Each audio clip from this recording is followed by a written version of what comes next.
বাংলাদেশের স্বপ্ন দেখছি, মাননীয় প্রধানমন্ত্রী বাংলাদেশের স্বপ্ন দেখছেন, সেটা আসলে কারিগর আপনারা এই যুব সমাজই পারে বাংলাদেশকে স্মার্ট বাংলাদেশে পরিণত করতে।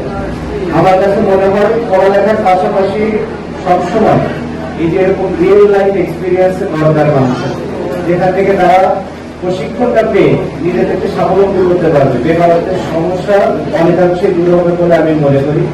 এই যুব উন্নয়ন অধিদপ্তর কর্তৃক এই যে পদক্ষেপগুলি নেওয়া হয়েছে, আমার মনে হয় অসাধারণ কিছু উদ্যোগ যেটি বাংলাদেশ সরকার নিয়েছে, যার মাধ্যমে অজস্র যুবক যুবতী তারা তাদের কর্মসংস্থান করতে পারবে।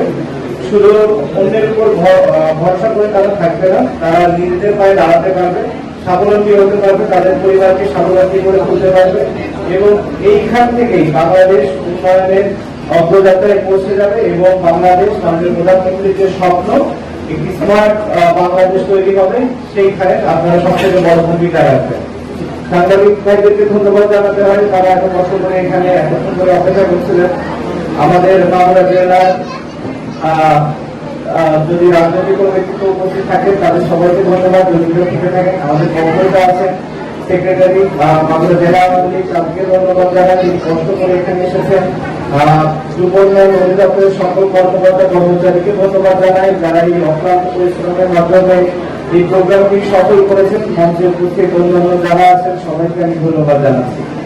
যুবকদের নিয়ে আমার আশাটা অনেক, এই কারণেই আমার কাছে মনে হয় আমিও তাদের কাছাকাছি বয়সী, তো স্বাভাবিক তাদের সাথে আমার মতের একটা মিল থাকবে, এটা খুবই স্বাভাবিক। এবং আমি চাইবো যেন তারা আমার সাথে একত্রিত হয়ে আমরা পুরো বাংলাটাকে একটা উন্নয়নের অগ্রযাত্রায় নিয়ে যেতে পারি এবং সেই কারণে আপনাদের সবার সহযোগিতা আমার প্রয়োজন।